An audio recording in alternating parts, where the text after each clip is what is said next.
Google, everyone thinks, runs with a degree of chaos. And Google actually acknowledges this, and they call it a creative chaos. Some people think it's just a plain old chaos. But I did find that there is a coherence in the things they do. There is a core of this behind all their products, even though sometimes they throw us for a loop. They come out with something. When Gmail first came out, people thought, well, that's strange. This is a search company. What are they doing with a mail product there? And when the browser came out, people questioned that. Why are you doing that? And more recently, we learned that they were working on cars that drive themselves, autonomous cars. And what does that have to do with the things that we think of as Google? Yet I found the thread going through all of that. So what's Google at its core? It's a technology company. It's an artificial intelligence company. It's an internet company. And all those things work together in their main products there. So the car thing, for instance, is an information processor. It very much is in theme with Google's mission, which is interpreted very, very broadly to access and organize all the world's information. And if you understand how those cars work, they are information processors. They go drive around and just suck in a lot of information about the world around them. But even before the car itself took the wheel, quite literally, it sat there and observed how the drivers, Google's drivers, actually drove the car. So the first step was driving the car a lot. And the car sort of watched and learned. And that turns out to be the way the search engine watches and learns. Now, we all know, or a lot of us know, about PageRank, which is what the Viking and the Cow explained to me in 1999. And that was Google's first big breakthrough, right?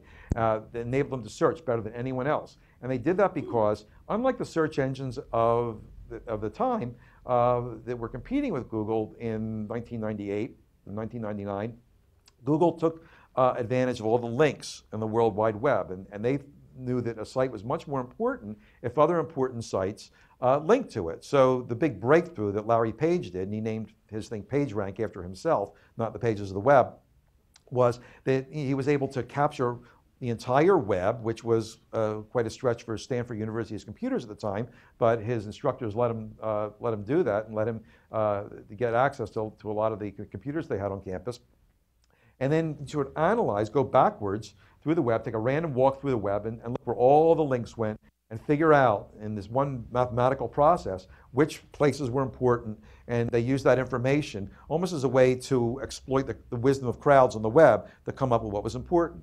And there was a lot of talk about that, and they were fairly open about that, though not exactly how the algorithms worked in their early days. And everyone sort of associated search with PageRank in the early days. But what I learned, spending a lot of time with the search engineers, was that PageRank was a decreasingly important element in search. And what was an increasingly important element was this artificial intelligence that came from the search engine learning. In the same way the cars learn about drivers and watching them drive, the search engine learned about the world by watching how people interacted with the search engine. For instance, if people would type in dogs, and then they would get results, and they wouldn't like the results, and they would then type in puppies, the search engine figured, aha, here's a synonym. Dogs mean the same thing as puppies. So it would be able to deliver you a page that had puppies in it if you just search for dogs. And likewise, if you typed in hot and then later typed in boiling, if you didn't get a result you wanted, it would figure these two words are sort of connected there. Then, of course, they had to deal with the problem of, when the search engine, and this actually happened, sort of mistake the hot dog for a boiling puppy. And so they actually tackled that problem by some sophisticated contextual breakups and algorithms that took that into context there. So, and you see that sort of approach time and time again at Google. That's the way Google learns languages. They fed huge amounts of data into their language product.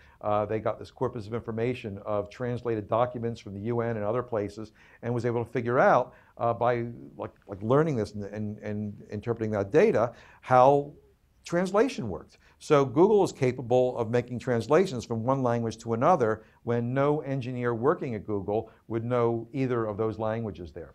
So it really is an AI company. And I went back doing this book to some of my very early interviews with Sergey and Larry when I was at Newsweek, and was surprised to the degree that they were talking about artificial intelligence even then. And at one point, Larry even mentioned implants. That, that not only would Google be intelligent, but you'd have an implant which would be able to feed it to you right away.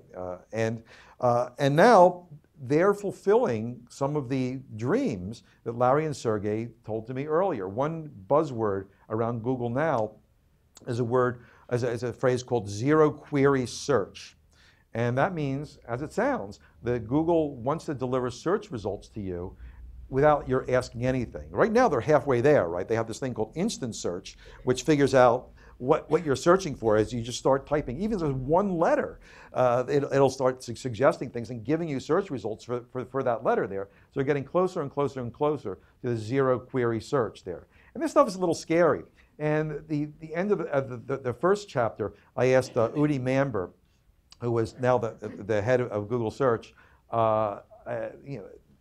saying, well, Google now is in the position of providing answers to these questions. It's the dominant search engine in the world. Most people, when they search, overwhelmingly will search by Google. Doesn't that make you nervous? Isn't that a great responsibility? And he said, this may surprise you, but it scares the hell out of me.